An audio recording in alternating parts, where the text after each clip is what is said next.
स्वागत है आप सभी लोगों का यूट्यूब चैनल ज्योग्राफी विद टीके में। ठीक है, अगर आप लोग इस चैनल पर नए हैं तो चैनल को सब्सक्राइब जरूर कर लें। ठीक है, वीडियो को लाइक करना बिल्कुल ना भूलें। आज हम लोग भूआकृति विज्ञान के अंतर्गत हम लोग पढ़ेंगे डेविस का अपवर्तन चक्र। ठीक है, तो डेविस का अपवर्तन चक्र हम लोग पढ़ेंगे। यह यूजीसी नेट, ठीक है, असिस्टेंट प्रोफेसर, पीजीटी, टीजीटी सभी परीक्षाओं के लिए बहुत ही महत्वपूर्ण है। ठीक है, इससे क्वेश्चन हर हाल में एग्जाम में आते ही हैं। ठीक है, तो हम लोग डेविस का भव्याकृति सिद्धांत या मॉडल देखने जा रहे हैं। तो शुरू करते हैं। विलियम मॉरिस डेविस ने स्थलरूपों के विकास से संबंधित सर्वप्रथम वास्तविक सामान्य सिद्धांत का प्रतिपादन किया। यानी सबसे पहले स्थलरूपों के विकास से संबंधित वास्तविक सामान्य सिद्धांत किसने प्रतिपादित किया? वह थे डेविस। यह कहाँ के थे? अमेरिकन भूगोलवेत्ता थे। ठीक है, वास्तव में इनका जो भव्याकृति सिद्धांत कई सिद्धांतों का एक समूह है। इनमें तीन प्रमुख हैं। कौन कौन? पहला है सरिता जीवन का पूर्ण चक्र। ठीक है, इसको इन्होंने 1889 ईस्वी में दिया था। जबकि दूसरा था भौगोलिक चक्र, जिसका प्रतिपादन इन्होंने 1899 में किया था। और तीसरा था ढाल का विकास। ठीक, तो यह तीनों सिद्धांत को मिला के यह भव्याकृति चक्र इनका होता है। ठीक, अब हम लोग देखते हैं सिद्धांत का इनके उद्देश्य क्या था। तो जो डेविस ने अपवर्तन चक्र का जो सिद्धांत यानी दिया था उसका उद्देश्य क्या था? तो डेविस ने अपने सिद्धांत का प्रतिपादन स्वरूपों के व्यवस्थित वर्णन एवं जेनेरिक वर्गीकरण के लिए किया था। तो इनका सिद्धांत का मुख्य उद्देश्य क्या था? स्वरूपों का व्यवस्थित वर्णन करना और जेनेरिक वर्गीकरण प्रस्तुत करना था। ठीक है, तो इन्होंने अपने सिद्धांत के लिए कुछ मान्यताएं मतलब पहले से ही मान ली थी। ठीक है, इनका भी जो सिद्धांत था वह 6 मान्यताओं पे आधारित था। कितनी मान्यताओं पे? 6 मान्यताओं पे। तो यह भी एग्जाम में पूछ सकता है कि डेविस का सिद्धांत कितनी मान्यताओं पे आधारित था? तो यह था 6 मान्यताओं पे आधारित। ठीक है, अब कौन कौन है? पहला देखिए, पहला है स्थलरूप आंतरिक एवं बाह्य कारकों की पारस्परिक क्रिया का विकसित प्रतिफल होता है। जो स्थलरूप होता है वह आंतरिक एवं बाह्य कारकों की पारस्परिक क्रिया का विकसित प्रतिफल होता है। ठीक है, आंतरिक क्रिया यानी पृथ्वी के अंदर से जो मान लिया धरातल है और धरातल के नीचे ये आंतरिक हो जाती है ना, आंतरिक बल द्वारा क्या होती है? यानी भूकंप, ज्वालामुखी, पटल विरूपण, ये सब जो भी है। ठीक है, बलन भ्रंशन, यह आंतरिक क्रिया के कारण क्या होता है? स्वरूप उत्थान एवं धसाव हो जाता है।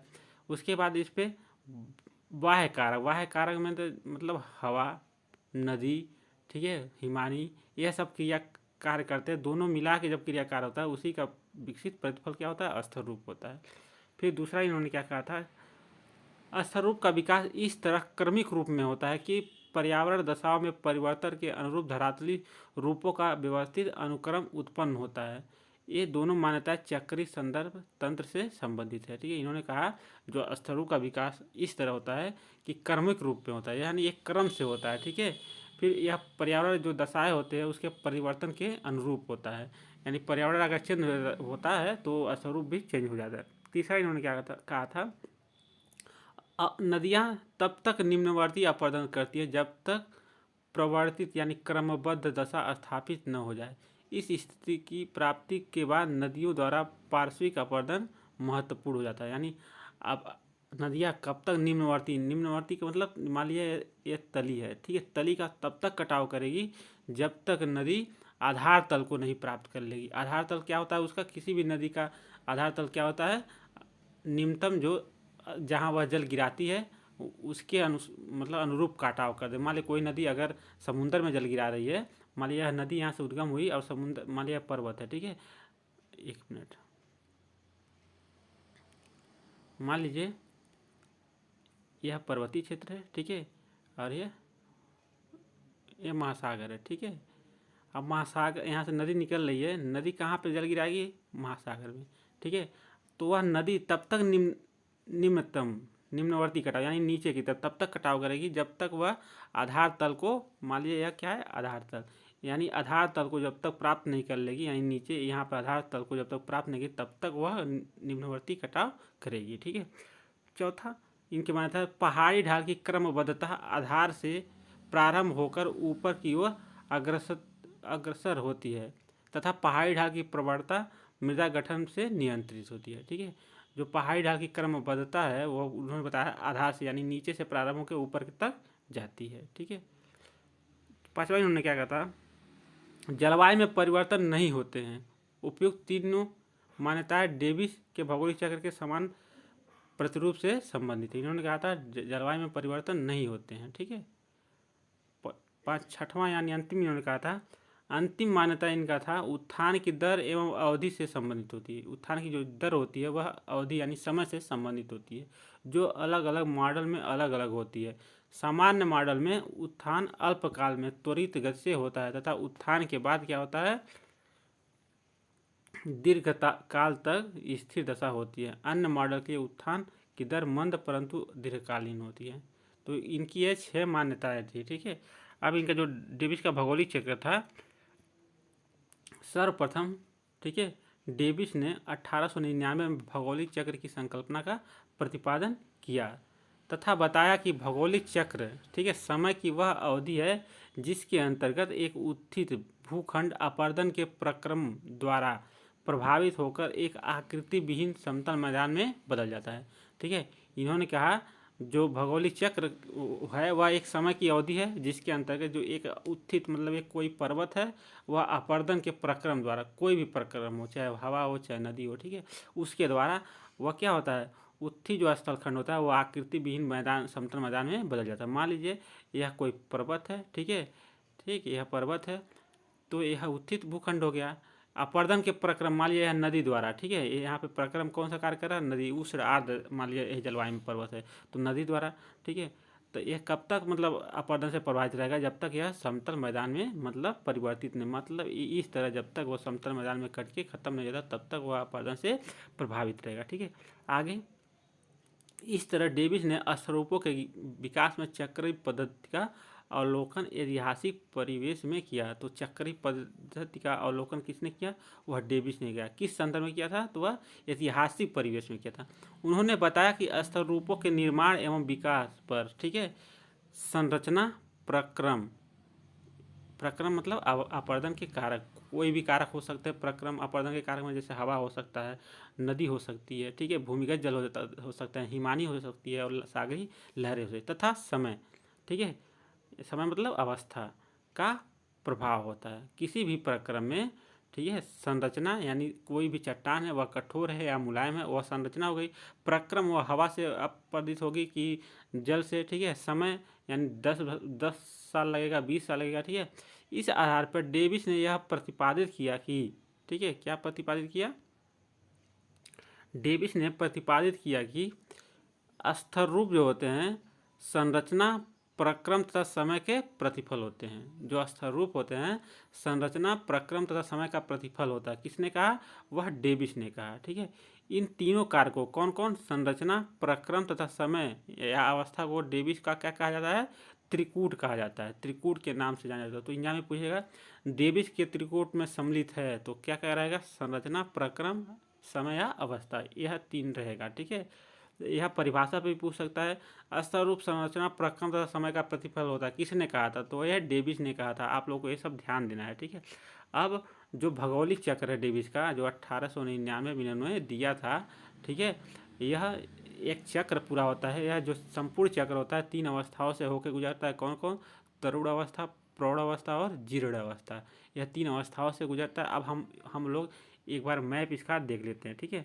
अब देख लिए तरुणावस्था, प्रौढ़ावस्था, जीर्णावस्था, ठीक है। तो देखिए तरुणावस्था में एक स्थलखंड है, उत्थान हो गया उसका, एक पर्वत का निर्माण हो गया है, ठीक है।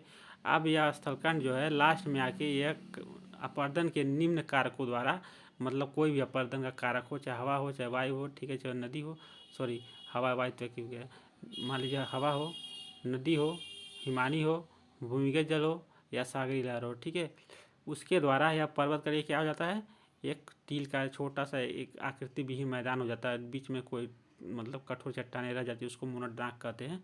एक आकृति विहीन मैदान में परिवर्तित हो जा रहा है, यही पर्वत कट के लास्ट में, ठीक है। तो यह पर्वत जो कट रहा है वह 3 अवस्थाओं से गुजर रहा है। कौन कौन, तरुण अवस्था, प्रौढ़ अवस्था, देखिए तरुण अवस्था, प्रौढ़ अवस्था, जीर्ण अवस्था, ठीक है। तो अब हम लोग डेविस के अनुसार इन तीनों अवस्थाओं को एक एक करके अध्ययन करेंगे, ठीक है। तो देखिए यह मैप एक बार देख लीजिए, यह जो है सागर तल से निरपेक्ष ऊंचाई है। यह क्या है, नदियों की घाटी की तली है। यह जो है लाइन, यह नदियों की घाटियों की तली है। ठीक, अब देखिए यहाँ पे एल सी दिया है, यू सी दिया है। एल सी यानी लोअर कर्व, यू सी यानी अपर, ठीक है, अपर कर्व।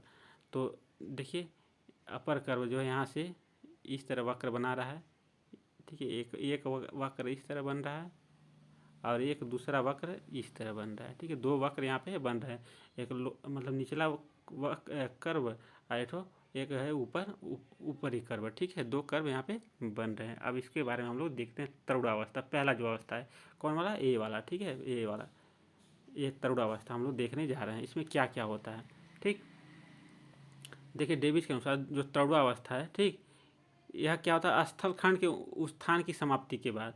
तो यह जो डेविस के द्वारा जो बताया गया है, पहले स्थल खंड का क्या हो जाता है, उत्थान हो जाता है, उसके बाद ही अपर्दन के कार्य प्रारंभ होते हैं। अभी आप लोग जब पेंक का पढ़ेंगे तो पेंक ने क्या कहा था, पहले मतलब उत्थान होता रहता है, अपर्दन होता रहता है, उन्होंने ऐसा कहा था। लेकिन डेविस ने कहा था पहले उत्थान हो जाता है तब जाके अपर्दन प्रारंभ होता है। ठीक, जबकि पेंक क्या कह रहे थे, उत्थान के साथ अपर्दन क्रिया चालू रहती है। तो देखिए यहाँ पे क्या होता है, तरुणावस्था में स्थल खंड का उत्थान मतलब समाप्त होने के बाद अपर्दन क्या हो जाता है, प्रारंभ हो जाता है। मान लीजिए एक कोई समतल सतह है, ठीक है, उसके बाद क्या हुआ, आंतरिक बल के कारण यह समतल सतह उठ के एक पर्वत का निर्माण हो गया। ठीक, तो यह पर्वत का निर्माण हो गया। तो डेविस ने कहा था उत्थान जब मतलब समाप्त हो जाता है तब जाके यहाँ पे अपर्दन कार्य प्रारंभ होते हैं।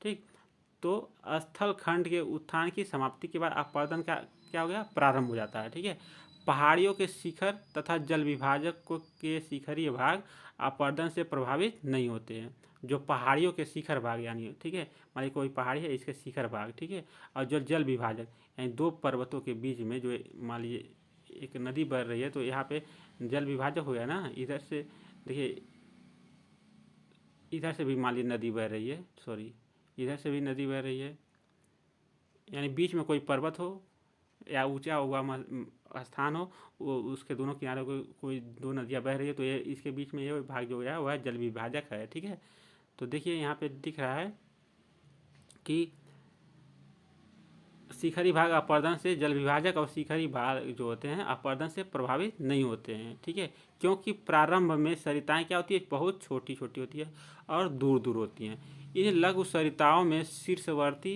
यानी उद्गम की ओर अपर्दन होता है, शीर्षवर्ती यानी नीचे की ओर। ठीक है, जिस कारण उनकी लंबाई निरंतर बढ़ती जाती है। इस प्रक्रिया को सरिता दीर्घीकरण कहते हैं। ठीक है, तीव्र ढाल एवं तीव्र जल मार्ग ढाल के कारण नदियों का प्रवाह वेग क्या होता है, तीव्र होता है। यह सब विशेषताएं किसकी हैं, तरुणावस्था की हैं। परिणाम स्वरूप अधिकतम परिवहन क्षमता के कारण नदियां बड़े बड़े शिलाखंडों के माध्यम से जलगर्तन मतलब वह क्या करती, एक जगह काटती हैं, तली को काट रही हैं, जलगर्तन की क्रिया द्वारा अपनी घाटियों को लंबवत काटती है। मान लीजिए कोई नदी की घाटी है, तो लंबवत काटेगी यानी नीचे की तरफ काटेगी। ठीक है, ऐसे काट के यह तली क्या करती, चौड़ी गहरी करती जाएगी। ठीक है, लंबवत कटाव करती है, लंबवत अपर्दन द्वारा गहरा करती है तली को, अपनी घाटी को। ठीक है, इस प्रक्रिया को घाटी कर्तन कहते हैं। ठीक है, इस तरह नदियों की घाटियाँ अत्यंत क्या हो जाती है, सकरी, मान लीजिए संकरी मतलब एकदम पतली, ठीक है, तथा गहरी हो जाती हैं। इनके ढाल खड़े हो तथा उत्तल होते हैं। घाटी गर्तन के कारण जो निचला वक्र होता है यानी एलसी तेजी से घटता है।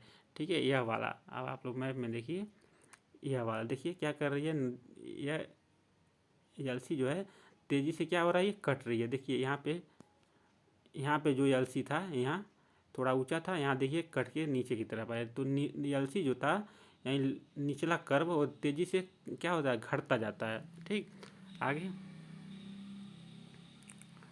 तेजी से घटता जाता है, अर्थात घाटियों की तली गहरी हो जाती है। ठीक है, परंतु ऊपरी वक्र यानी यूसी, अपर कर्व यानी ऊपरी कर्व, ठीक है, अर्थात जल विभाजक और पहाड़ियों के शिखर लगभग स्थिर रहते हैं, क्योंकि वहाँ पे अभी अपर्दन नहीं हो पाता है। तो केवल नदी क्या करती है, अपनी घाटी को, मान लीजिए यह जल विभाजक है, ठीक है, यहाँ नदी बह रही है, नदी अभी शीर्ष अपर्दन यानी पार्श्वी अपर्दन नहीं कर रही है, केवल वो घाटी को अपने तली को चौड़ी कर रही है। इसलिए केवल यल सी यानी निचला कर्व यानी नीचे का जो है उसको काट रही है, ऊपरी को यूसी को यानी अपर कर्व को नहीं काट रही है। ठीक है, आगे तथा पहाड़ियों के शिखर लगभग स्थिर रहते हैं यानी क्षैतिज अक्ष के समानांतर। ठीक है, इनका क्योंकि इनका अपर्दन अभी नहीं होता, किसका नहीं होता है, ऊपरी वक्र का। ठीक है, इस तरह सापेक्षिक उच्चावच में निरंतर वृद्धि होती जाती है। ठीक है, तथा तरुणावस्था के अंत में अधिकतम उच्चावच विकसित हो जाता है।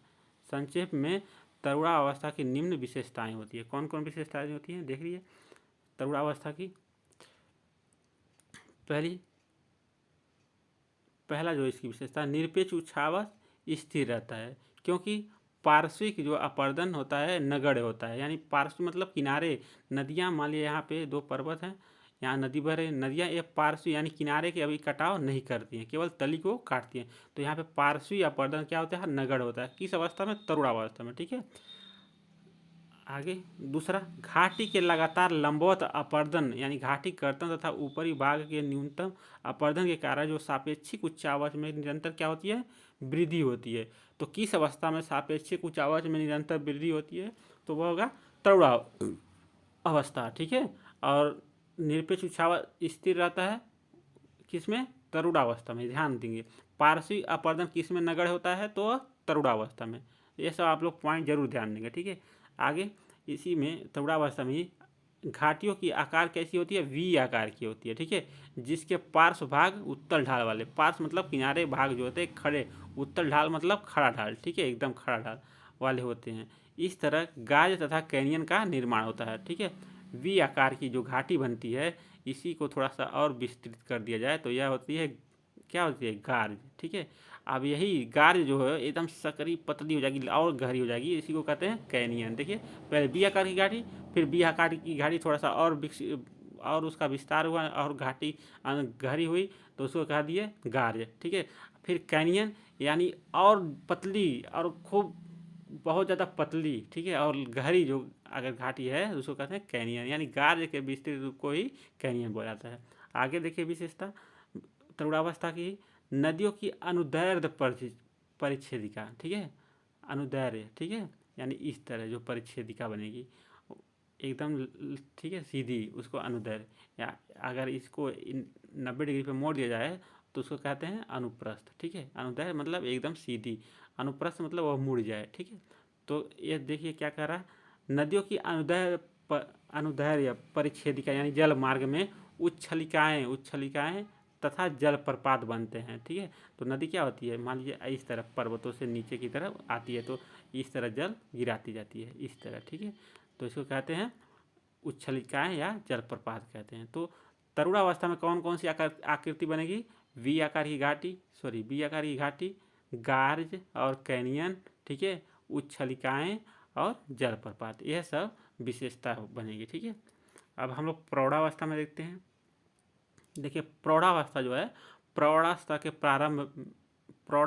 प्रारंभ होते ही है पार्श्विक अपर्दन यानी किनारों को अब काटना प्रारंभ कर देती है। कौन, नदियाँ। ठीक है, नदियाँ अब क्या करेंगी, किनारों को काटना प्रारंभ कर देंगी, घाटियों की चौड़ाई बढ़ने लगती है। मान लीजिए यह ऐसे नदी, ठीक है, बह रही थी दो पर्वतों के बीच में, अब क्या कर रही है नदी, अपने किनारों को काट रही है। ठीक है, जब किनारों को काटेगी, एक इस किनारे को काटेगी नदी, तो इस तरह अब इसकी घाटी क्या हो जाएगी, चौड़ी होगी। ठीक है, अब ये पर्वत है और ये नदियाँ अब यहाँ से बह रही है तो ये घाटियाँ क्या हो जाएंगी, चौड़ी होती जाएंगी, क्योंकि अब एक किनारे का अपर्दन करना प्रारंभ कर दी। ठीक, तो घाटियों का चौड़ा होना प्रारंभ हो जाता है। ठीक है, इस प्रक्रिया को क्या कहते हैं, घाटी का चौड़ा होना। फिर अधिकांश जो सरिताएँ अपर्दन के आधार तल के अनुरूप प्रवर्धित हो जाती हैं। ठीक है, यानी जो सरिताएँ होती है अपर्दन के आधार तल के अनुरूप प्रवर्धित हो जाती है, यानी अब उतना गहराई में काट लिए हैं कि वह अपने आधार तल को प्राप्त कर लिए हैं। ठीक है, अब वो केवल किनारों को काटना बाकी रह गया। घाटी का गहरा होना निहायत मतलब कम हो जाता है। अब घाटी का गहरा होना कम हो जाता है क्योंकि वह घाटी को जितना काटना था वह काट चुकी थी। ठीक है, पहाड़ियों तथा जल विभाजकों के शिखरों का भी अपर्दन प्रारंभ हो जाता है। तो तरुणावस्था में जो पहाड़ी थी, ठीक है, इस शिखर का कटाव नहीं कर रही थी नदियाँ, लेकिन अब इस अवस्था में, तो दूसरी अवस्था में प्रौढ़ावस्था में शिखर भी अब कटने लगेगी। ठीक है, अब आगे, तथा जल विभाजकों के शिखरों का भी अपर्दन प्रारंभ हो जाता। परिणाम स्वरूप जो ऊपरी वक्र यानी उसी में गिरावट आने लगती है। देखिए जो ऐसे ऊपरी वक्र होता है ये वाला वक्र, ठीक है, अब इसमें भी गिरावट आने लगेगी क्योंकि नदियाँ क्या कर रही हैं, इसको भी काट रही हैं, तो काट के अब इस तरह बना देती हैं, तो यह गिरावट आ जाएगा ना। ठीक, आगे गिरावट आने लगती है अर्थात निरपेक्ष उच्चावच कम होने लगती है। इस तरह निरपेक्ष एवं सापेक्ष उच्चावच दोनों में ह्रास होने लगता है। तो पूछेगा एग्जाम में किस अवस्था में निरपेक्ष एवं सापेक्ष उच्चावच दोनों में ह्रास होने लगता है, तो आप लोग बताएंगे। ठीक है, प्रौढ़ावस्था, कौन किसमें, प्रौढ़ावस्था में। ठीक है, पार्श्विक अपर्दन के कारण प्रौढ़ा अवस्था की वी आकार की घाटियों का चौड़ी घाटियों में परिवर्तन हो जाता है। पार्श्विक यानी किनारों का अपर्दन नदियाँ करने लगती हैं, ठीक है, जिसके कारण जो तरुणावस्था में वी आकार की घाटी बनी थी अब वो क्या हो गई, चौड़ी घाटियों में परिवर्तित हो गई। ये घाटियाँ कम गहरी हो जाती हैं तथा सम ढाल या सरल रेखी ढाल वाली हो जाती हैं। ज्ञातव्य है कि तरुणावस्था में घाटी गर्तन, ठीक है, तथा जलमार्ग ढाल कम हो जाता है, अतः प्रौढ़ावस्था में मंद जलमार्ग ढाल के कारण नदियों का प्रवाह वेग कम हो जाता है। तो नदियों का प्रवाह वेग किस अवस्था में कम हो जाता है, वह प्रौढ़ावस्था में। तरुणावस्था में क्या होता है, नदियों का प्रवाह वेग बहुत ज़्यादा था, ठीक है, जाने से इनकी परिवहन क्षमता भी कम हो जाती है। जब वेग कम हो जाएगा नदियों का तो उसकी परिवहन क्षमता यानी अवसाद जो उसमें थे नदी में उसको ढोने की क्षमता भी कम हो जाती है, जिस कारण घाटी गर्तन मंद पड़ जाती है। किंतु पार्श्विक अपर्दन के कारण घाटियों का चौड़ा होना अधिक सक्रिय होता है। ठीक है, आगे अब हम लोग देखेंगे दृढ़ावस्था। यह अब डेविस का अपर्दन चक्र हम लोग पढ़ रहे हैं। ठीक है, दृढ़ावस्था यानी वृद्धावस्था भी इसको कहते हैं। ठीक, जैसे ही निम्नवर्ती या लंबवत अपर्दन घाटी गर्तन का स्थगन हो जाता है, ठीक है, दृढ़ा अवस्था प्रारंभ हो जाती है। यानी किस अवस्था में लंबवत अपर्दन या निम्नवर्ती अपर्दन एकदम स्थगित हो जाती है, तो किसमें, वह दृढ़ावस्था में। ठीक है, अगर समाप्त हो गई तो समझिए वह दृढ़ावस्था प्रारंभ हो जाती है। ठीक है, परंतु पार्श्विक अपर्दन तथा घाटी के चौड़ा होने का कार्य अब भी जारी रहता है। जल विभाजकों के आकार में अधक्षय तथा पृष्ठवर्ती अपर्दन के कारण ह्रास होने लगता है। परिणाम स्वरूप जो ऊपरी वक्र यानी यूसी, ठीक है, ऊपरी वक्र यानी अपर कर्व जो होता है में तेजी से गिरावट आने लगती है, अर्थात निरपेक्ष उच्चावच तेजी से घटने लगती है। इस अवस्था में जल मार्ग ढाल के निहायत कम हो जाने के कारण गतिज ऊर्जा न्यूनतम हो जाती है, जिस कारण लंबवत अपर्दन या घाटी गर्तन नहीं हो पाता। निरपेक्ष तथा सापेक्ष उछावच दोनों न्यूनतम हो जाते हैं। घाटियाँ उथली अत्यधिक चौड़ी, उथली मतलब कम गहरी, अत्यधिक चौड़ी हो जाती हैं, जिनका पार्श्व ढाल अवतल, ठीक है, देखिए उसमें उत्तल ढाल रहता है तरुणावस्था में, इसमें अवतल ढाल यानी इस तरह का ढाल, अवतल ढाल का मतलब इस तरह का ढाल एकदम, ठीक है, हो जाता है। इस अवस्था में समस्त स्थलखंड निम्न उच्चावच वाला हो जाता है, जिस पर नदियाँ मियांडर बनाती हुई विस्तृत बाढ़ का मैदान का निर्माण करती हैं। इस लगभग समतल मैदान को डेविस ने क्या कहा था, पेनी प्लेन कहा था। तो डेविस ने, ठीक है, समतल मैदान को की संज्ञा क्या दी थी, तो पेनी प्लेन दी थी, समप्राय मैदान भी कहते इसको नाम दिया था। इसकी सतह पर उत्तल अवतल ढाल वाली कम ऊंचाई की बिखरी हुई अवशिष्ट पहाड़ियाँ पाई जाती है। इन्हें डेविस ने क्या कहा था, मोनाडनाक कहा था। ठीक है, तो ये था डेविस का भौगोलिक चक्र। हम लोग इसके बारे में पढ़े। देखिए एक बार फिर से आप लोग मैप देखिए, ठीक, तो यह स्थलखंड है। स्थलखंड में क्या हो जाता है, मान लिया यहाँ स्थलखंड था, उच्चावच मतलब उत्थान हो गया, उत्थान के बाद एक पहाड़ी शिखर का निर्माण हो गया। ठीक है, उत्थान के बाद अपर्दन क्रिया यहाँ चालू हो गई। जब अपर्दन क्रिया चालू हो गई तो पहली अवस्था जो थी तरुणावस्था, तो इसमें क्या हुई, कोई मान लिया यहाँ से नदी बह रही थी, ठीक है, तो नदी जब बह रही थी वो अपने घाटी को गहरी कर रही थी। देखिए जो घाटी को गहरी कर रही थी और अभी किनारे यानी इस वाले भाग को दोनों को नहीं काट रही थी। देखिए घाटी को गहरी कर रही थी, तो केवल जब घाटी की गहरी करती तो यल सी यानी ये निचला कर्व क्या होता है, वह धीरे धीरे कम हो रहा था। देखिए यहाँ कम हो गया, ठीक है। उसके बाद यहाँ पे क्या कर रहे थे, जो सापेक्षिक ऊंचावत थी और निरपेक्ष ऊंचावत थी और दोनों ज़्यादा थी, ठीक है। तो यहाँ पे वी आकार की घाटी बन रही थी तरुणावस्था में, ठीक है। फिर गार्ज बन रहा था, ठीक, फिर कैनियन, ठीक, उसके बाद जलप्रपात, ये सब चीज़ें बन रही थी, ठीक।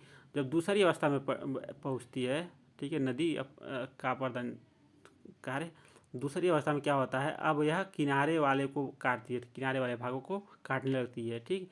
जब किनारे वाले को भाग के काटती है तो देखिए यहाँ पे जो दो दो पर्वतों के बीच में जो घाटी थी, देखिए कितनी चौड़ी हो गई, यहाँ पे चौड़ी हो गई, ठीक है। और इसका ढाल जो पहले उत्तल ढाल था यानी खड़ा ढाल था, अब एक अवतल ढाल होने लगा। देखिए तीसरी अवस्था में यह पर्वत था कट के क्या बन गया, एक संप्रदाय मैदान की बन गया, ठीक है। लास्ट में जाके आकृति विहीन मैदान, यहाँ पे छोटे छोटे टीले बचे हुए हैं, इसी को क्या कहते हैं, डेविस ने क्या कहा था, मोनाडनाक कहा था, ठीक। ये था डेविस का अपर्दन चक्र। हम लोग अगले वीडियो में पढ़ेंगे पेंक का अपर्दन चक्र। आप लोग इसको एक बार दो बार देख के, ठीक है, वीडियो रोक रोक के आप लोग नोट्स जरूर बना लें, एग्जाम में हर हाल में पूछा जाता है, ठीक है। तो मिलते हैं अगले वीडियो में, तब तक के लिए जय हिंद।